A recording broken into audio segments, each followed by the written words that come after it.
ಈ ಕರ್ಕಶ ಶಬ್ದ ಮಾಡುವಂತಹ ಪಿ ನಿಷೇಧಿತ ಮಾಸ್ಕ್ಗಳು ಎಲ್ಲವನ್ನ ಪೊಲೀಸರು ವಶಪಡಿಸ್ಕೋತಾ ಇದ್ದಾರೆ. ಮಾರಾಟ ಮಾಡೋ ಹಾಗಿಲ್ಲ. MG ರೋಡ್ನ ಅನಿಲ್ ಕುಂಬಳೆ ಸರ್ಕಲ್ನಲ್ಲಿ ಪೊಲೀಸರು ಈ ಕ್ರಮವನ್ನು ತಗೊಂಡಿದ್ದಾರೆ. ಯಾಕೆಂದರೆ ಅದನ್ನು ಪರ್ಚೇಸ್ ಮಾಡಿ ಜನರು ಹುಚ್ಚಾಟ ನೋಡೋಕ್ಕಾಗಲ್ಲ ರಾತ್ರಿ ಹೊತ್ತು. ಅದೊಂಥರ ಕೆಟ್ಟದಾಗಿ ಸೌಂಡ್ ಮಾಡುವಂತಹ ಪಿಗಳು, ಆ ಕರ್ಕಶ ಧ್ವನಿ ಬರುವಂತಹ ಬೇರೆ ಬೇರೆ ಇನ್ಸ್ಟ್ರೂಮೆಂಟ್ಸು, ಮತ್ತು ಕೆಲವರು ಆ ಮಾಸ್ಕ್, ಕಿರಿಕಿರಿ ಮಾಸ್ಕ್ ಅದನ್ನು ಹಾಕ್ಕೊಳ್ಳೋದು, ಜನರನ್ನು ಹೆದರಿಸೋ ರೀತಿಯಲ್ಲಿ, ಹೀಗೆಲ್ಲ ನ್ಯೂಸೆನ್ಸ್ ಕ್ರಿಯೇಟ್ ಮಾಡೋದಕ್ಕೆ ಅವಕಾಶ ಇಲ್ಲ. ಹಾಗಾಗಿನೇ MG ರೋಡ್ ಸುತ್ತಮುತ್ತ ಟೈಟ್ ಸೆಕ್ಯೂರಿಟಿ ಮಾಡಿದ್ದಾರೆ. ಈ ಥರದ ವಸ್ತುಗಳನ್ನು ಯಾರ್ಯಾರು ವ್ಯಾಪಾರಸ್ಥರು ಮಾರಾಟ ಮಾಡ್ತಾಯಿದ್ರು ಎಲ್ಲವನ್ನ ಪೊಲೀಸರು ಸೀಸ್ ಮಾಡಿದ್ದಾರೆ.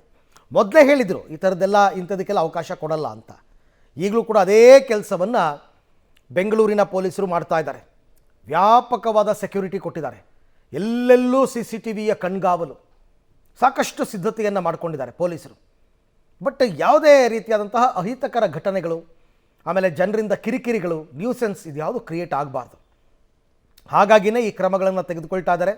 MG ರೋಡ್ನ ಅನಿಲ್ ಕುಂಬಳೆ ಸರ್ಕಲ್ ಬಳಿ ಈ ರೀತಿ ಯಾರೋ ಕರ್ಕಶ ಪಿ ಮತ್ತು ನಿಷೇಧಿತ ಮಾಸ್ಕ್ಗಳನ್ನ ಮಾರಾಟ ಮಾಡ್ತಾ ಇದ್ರಂತೆ.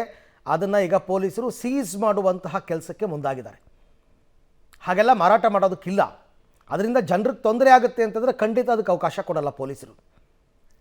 ಈ ಬಗ್ಗೆ ಮತ್ತಷ್ಟು ಮಾಹಿತಿ ನನ್ನ ಕೊಲೀಗ ಮುರಳೀಧರ್ ಅವರಿಂದ ಪಡ್ಕೊಳ್ಳೋಣ. ಮುರಳಿ, ಈಗ ಇಂತಹ ಕೆಲವು ವಸ್ತುಗಳು ಕರ್ಕಶ ಶಬ್ದ ಬರುವಂಥದ್ದು ಅಥವಾ ಮಾಸ್ಕ್ಗಳು, ಇದರಿಂದ ಜನಸಾಮಾನ್ಯರಿಗೆ ತೊಂದರೆ ಆಗುತ್ತೆ ನಿಜ. ಹಾಗಾಗಿ ಮಾರಾಟ ಮಾಡಬಾರ್ದು ಅನ್ನೋ ಎಚ್ಚರಿಕೆ ಇದ್ದರೂ ಕೂಡ ಇವೆಲ್ಲ ಇನ್ನೂ ಮಾರಾಟ ಆಗ್ತಾ ಇದೆಯಾ? ಇದಕ್ಕೆಲ್ಲ ಹೇಗೆ ಕಡಿವಾಣ ಹಾಕ್ತಾ ಇದ್ದಾರೆ ಪೊಲೀಸರು ಅಂತ? ಖಂಡಿತ ಅರವಿಂದ್, ಯಾಕಂದ್ರೆ ಇವತ್ತು ಪೊಲೀಸರು ಸಾಕಷ್ಟು ಕಾರ್ಯಾಚರಣೆಯನ್ನ ಮಾಡಿದ್ದಾರೆ. ಪ್ರತಿಯೊಂದು ಬೆಳಗ್ಗೆ ನಿನ್ನೆ 2 ದಿನದಿಂದನೂ ಕೂಡ ಪೊಲೀಸರು ಎಚ್ಚರಿಕೆ ಕೊಡುವಂತ ಕೆಲಸವನ್ನ ಮಾಡ್ತಾ ಇದ್ರು. ಈಗ ನಾನು ಈ ರೀತಿಯಲ್ಲಿ ಪೊಲೀಸರು ಸೀಸ್ ಮಾಡಿರುವಂತ ವಸ್ತುಗಳೇನಿತ್ತು, ವಸ್ತುಗಳ ದೃಶ್ಯಾವಳಿಗಳನ್ನು ಕೂಡ ನಿಮ್ಗೆ ತೋರಿಸ್ತೀನಿ. ಯಾವ ರೀತಿಯಲ್ಲಿ ಪದೇ ಈ ರೀತಿಯಲ್ಲಿ ಮಾರಾಟವನ್ನ ಮಾಡಬೇಡಿ ಅಂತ ಹೇಳಿದ್ರು ಕೂಡ ಈ ರೀತಿಯ ನಿಷೇಧಿತ ವಸ್ತುಗಳು, ಅಂದ್ರೆ ಇವತ್ತು ಒಂದಿನಕ್ಕೆ ಇದು ನಿಷೇಧಿತ ವಸ್ತುಗಳು, ಇದನ್ನ ಮಾರಾಟ ಮಾಡುವಂತ ಪ್ರಯತ್ನಗಳನ್ನ ಮಾಡ್ತಾ ಇದ್ರು. ಜೊತೆಗೆ ಪಿ ಇರ್ಬೋದು, ಕರ್ಕಶ ಶಬ್ದ ಬರುವಂತದ್ದು, ಮತ್ತೆ ಮಾಸ್ಕ್ ಅನ್ನ ಹಾಕೊಳ್ಳುವಂತ ಇರುವಂತದ್ದು. ಯಾಕಂದ್ರೆ ಯಾರ್ದು ಐಡೆಂಟಿಫಿಕೇಶನ್ ಆಗ್ತಿರಲ್ಲ. ಜೊತೆಗೆ ಅಲ್ಲಿಗೆ ಬಂದಂತವ್ರಿಗೆ, ಅಂದ್ರೆ ಸೆಲೆಬ್ರೇಷನ್ ಮಾಡ್ಲಿಕ್ಕೆ ಬಂದಂತವ್ರು ಯಾರು ಇರ್ತಾರೋ ಅವ್ರಿಗೆಲ್ಲರಿಗೂ ಕೂಡ ಕಿರಿಕಿರಿ ಮಾಡುವಂತ ಪ್ರಯತ್ನಗಳನ್ನ ಮಾಡ್ಲಾಗ್ತಿತ್ತು. ಯಾಕಂದ್ರೆ ಇದೊಂದು ಪಿಪಿಯನ್ನು ತೆಗೆದುಕೊಂಡು ಒಬ್ಬೊಬ್ರು ಪಿಪಿಯನ್ನು ಓದ್ತಾ ಇದ್ರೆ ಎಷ್ಟು ದೊಡ್ಡ ಶಬ್ದ ಮಾಲಿನ್ಯ ಆಗುವಂಥದ್ದು, ಅಲ್ಲಿ ಕಿರಿಕಿರಿ ಆಗುವಂತದ ದೃಶ್ಯಾವಳಿಗಳನ್ನ ನೋಡಿದಿರಿ. ಇದೇ ರೀತಿಯಲ್ಲಿ ಇಡೀ MG ರೋಡ್ ಇರ್ಬೋದು, ಬ್ರಿಗೇಡ್ ರೋಡ್ ಇರ್ಬೋದು, ಇಲ್ಲೆಲ್ಲ ಕೂಡ ಕಾರ್ಯಾಚರಣೆಯನ್ನ ಪೊಲೀಸರು ಮಾಡ್ತಾ ಇದ್ದಾರೆ.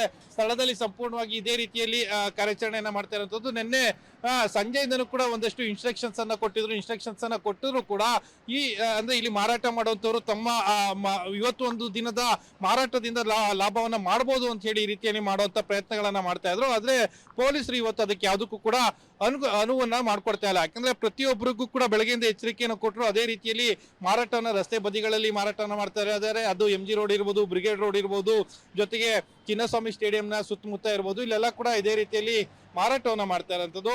ಆ ಹಿನ್ನೆಲೆಯಲ್ಲಿ ಪೊಲೀಸರು ಯಾರ್ಯಾರು ಈ ರೀತಿಯಲ್ಲಿ ಮಾರಾಟವನ್ನ ಮಾಡ್ತಾ ಇರ್ತಾರೆ ಅವರ ವಸ್ತುಗಳನ್ನ ಸೀಸ್ ಅನ್ನ ಮಾಡುವಂಥದ್ದು ಮತ್ತು ಮಾರಾಟ ಮಾಡುವಂತ ವ್ಯಕ್ತಿಗಳನ್ನ ತಮ್ಮ ವಶಕ್ಕೆ ಪಡ್ಕೊಳ್ಳುವಂತ ಪ್ರಯತ್ನಗಳನ್ನ ಮಾಡ್ತಾ ಇದ್ದಾರೆ. ಅಂದ್ರೆ ಈ ರೀತಿಯ ಕಿರಿಕಿರಿ ಆಗಬಾರ್ದು ಅನ್ನೋದು ಪೊಲೀಸರ ಉದ್ದೇಶ ಆಗಿರುವಂತದ್ದು. ಕಳೆದ 3-4 ದಿನದಿಂದನೂ ಕೂಡ ಇದೇ ರೀತಿ ಎಚ್ಚರಿಕೆಯನ್ನು ಕೊಟ್ಟರು ಕೂಡ ಇವತ್ತು ಮಾರಾಟ ಮಾಡುವಂತ ಪ್ರಯತ್ನಗಳನ್ನ ಮಾಡ್ತಾ ಇದ್ರು. ಪೊಲೀಸರು ತಮ್ಮ ಕಾರ್ಯಾಚರಣೆಯನ್ನ ಮುಂದುವರಿಸ್ತಾ ಇರುವಂತದ್ದು. Right Murali, thank you. ತಮ್ಮೆಲ್ಲ ಮಾಹಿತಿಗಾಗಿ ಧನ್ಯವಾದ. ಸೊ MG ರೋಡ್ ಸುತ್ತಮುತ್ತ ಪೊಲೀಸರ ಆಪರೇಷನ್ ಹೇಗಿದೆ ಅಂತಕ್ಕಂಥದ್ದನ್ನ ನೀವು ನೋಡ್ತಾ ಇದ್ದೀರಾ. ಈ ಥರದ ಕರ್ಕಶ ಶಬ್ದ ಬರುವಂತಹ ಯಾವುದೇ ವಸ್ತುಗಳನ್ನು ಮಾರಾಟ ಮಾಡುವಂತಿಲ್ಲ. ಬಲೂನ್ಸ್ ಆಗ್ಬೋದು, ಪಿಪಿಗಳಾಗ್ಬೋದು, ಮಾಸ್ಕ್ಗಳಾಗ್ಬೋದು, ಈ ಥರದ ವಸ್ತುಗಳನ್ನು ಮಾರಾಟ ಮಾಡೋ ಹಾಗಿಲ್ಲ.